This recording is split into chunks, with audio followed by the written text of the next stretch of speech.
demonstração do que já aconteceu nesse período, mas para que a gente possa consolidar, sabe, o que vai acontecer daqui até o 31 de dezembro de 2026, quando termina o mandato.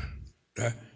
E é muito importante porque, quando nós pensamos em criar o PAC a primeira vez, e depois a segunda vez, e depois a terceira vez, era porque a gente precisava dar ao conjunto do governo um compromisso de trabalho para que a gente não ficasse à espera, sabe, de que cada ministro pensasse a sua política própria, cada ministro atendesse a sua especificidade e que a gente não tivesse um plano nacional de desenvolvimento. E vocês vão ver ao longo da reunião que o que nós fizemos aqui nesse 1 ano e 8 meses era impensável de ser feito. Eu posso afirmar para vocês que nesse 1 ano e 7 meses e meio, nós já fizemos a dar mais definição de políticas públicas do que a gente tinha feito no nosso governo passado.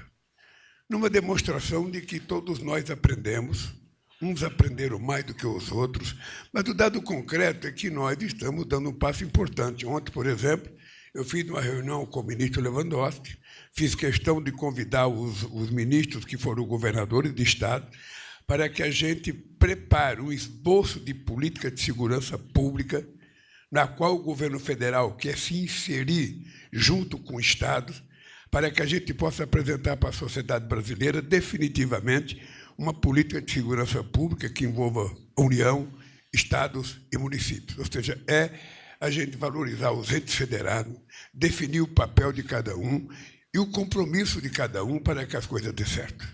A gente não pode brincar de fazer segurança pública, a gente sabe a dificuldade que é a segurança pública, a gente sabe a organização que está acontecendo no crime organizado nesse país e no mundo inteiro, porque o crime organizado virou uma multinacional de delitos e muitas vezes estão muito à frente, sabe, da própria polícia dos estados.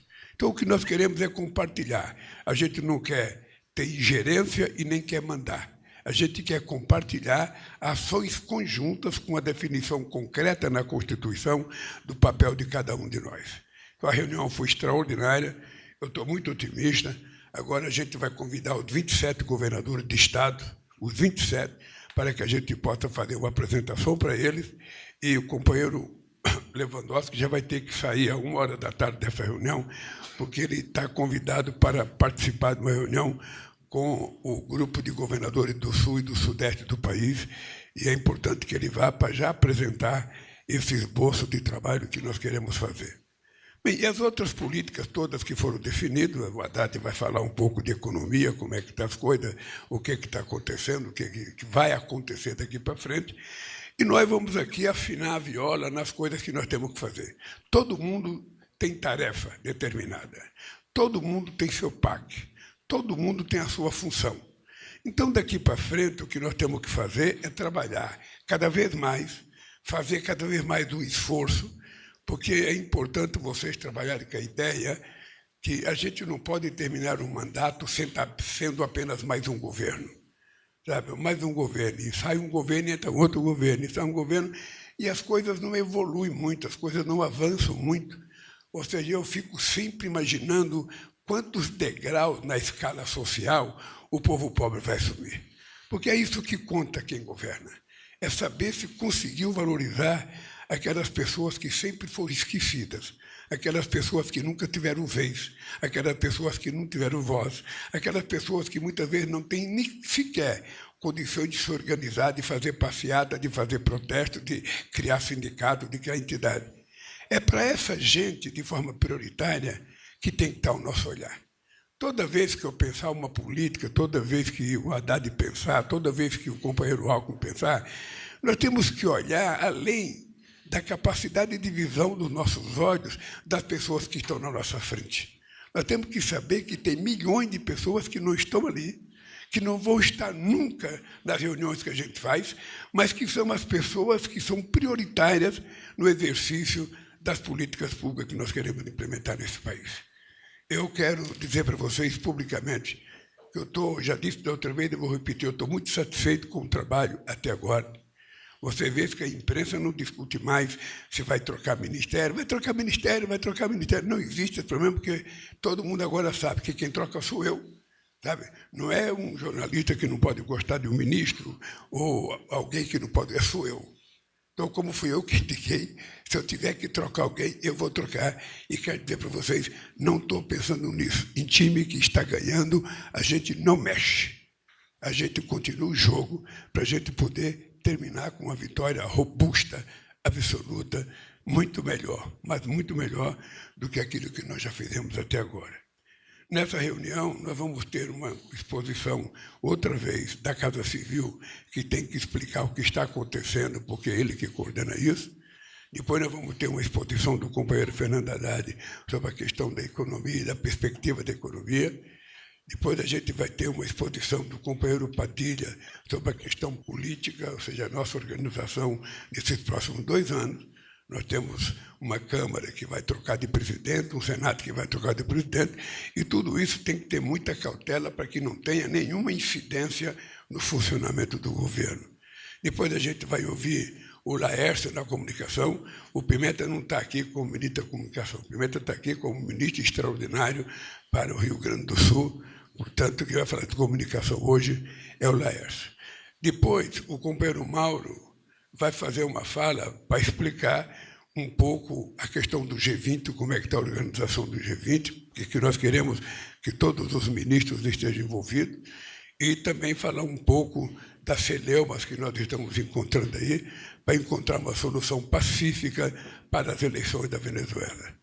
É muito importante. A outra coisa importante é que eu trouxe um convidado especial, que é o IBGE. Eu pedi para vir o IBGE nessa reunião, porque é importante que o governo saiba como é que está o IBGE. O IBGE possivelmente seja o instituto de pesquisa mais importante que um país tenha na América Latina.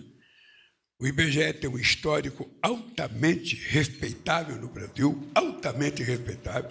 O IBGE é merecedor de todas as confianças que a gente queira depositar em alguém, mas é preciso a gente saber que a gente precisa dar condições para que o IBGE possa fazer muito mais. O IBGE, antes do regime militar, o IBGE era o único instrumento que fazia pesquisa sobre tudo nesse país. Depois do regime militar, houve fragmentações, tiraram coisas do IBGE, mas eu aproveitei que o companheiro Márcio Póstumo está na presidência do IBGE e que é um companheiro altamente competente, altamente preparado, altamente sério, respeitado, sabe, não apenas na questão da academia, mas respeitado junto à política, para ele fazer uma pequena exposição para nós. E depois a ideia é abrir palavras para 5 minutos para cada ministro ou ministra. Por que 5 minutos? Tem gente que acha pouco. Eu queria dizer para vocês que não é pouco. Eu participo de reunião do G20, eu participo de reunião do G7, eu participo de reunião dos BRICS. Todas as reuniões que a gente faz, eu participo de reunião da CELAC, ou seja, eu viajo daqui para a Índia. Quando chego na Índia, o meu discurso não pode ultrapassar 4 ou 5 minutos. Isso vale para o Biden, isso vale para o Olavo Scholz, isso vale para o Macron. Então, se a gente consegue, numa reunião com a liderança mais importante do mundo, falar em 5 minutos, alguns lugares são 3, no G7 são 3 minutos. Se a gente consegue falar, aqui 5 minutos vai dar para vocês fazer uma palestra extraordinária, se vocês sistematizarem o correto. Para a gente não ficar falando eu acho, eu acredito, eu penso, não sei das quantas, ou seja, é concretamente, ponto por ponto, e quando a gente coloca no papel, a gente percebe que em 5 minutos a gente fala o triplo do que a gente fala de improviso, e com mais qualidade, se a gente souber trabalhar corretamente. Então, eu queria terminar essa minha fala dizendo para vocês que eu tenho conversado com o companheiro Haddad, eu tenho conversado com outros companheiros, eu tenho dito que eu não acredito que em algum momento na história do país, mesmo nos meus outros governos e no governo do PT, a gente tivesse razão de estar tão otimista como a gente está agora. Quero dizer para vocês, se alguém tiver com pessimismo, por favor, me procure para me passar um pouco de otimismo para vocês. Sabe, se alguém tiver com essa depressão pessimista, procure um cara para dar uma coisa otimista para vocês. Primeiro, porque eu acredito no que nós estamos fazendo. Segundo, eu acredito que os nossos números até agora são todos positivos, apesar da perspectiva de uma crise internacional, sabe, que o dólar vem causando no mundo inteiro. A gente se mantém muito equilibrado, sabe? A gente se mantém numa situação boa, o emprego está crescendo, o salário está crescendo, a massa salarial está crescendo, o desemprego está caindo, ou seja, e a inflação está totalmente equilibrada.